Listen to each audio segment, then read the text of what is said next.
বিকল হয়ে থাকা লরির পেছনে ধাক্কা ছোট গাড়ির দুর্ঘটনায় গুরুতর জখম দুজন। বুধবার দুপুরে এই দুর্ঘটনাটি ঘটেছে ডালখোলা বাইপাসে।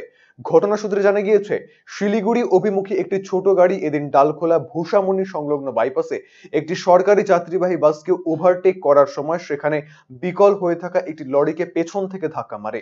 এরপর আবার সেই ছোট গাড়িটিকে পেছন থেকে ধাক্কা মারে সরকারি যাত্রীবাহী বাসটি। ঘটনায় অল্প বিস্তর আহত হন বাসে থাকা যাত্রীরা।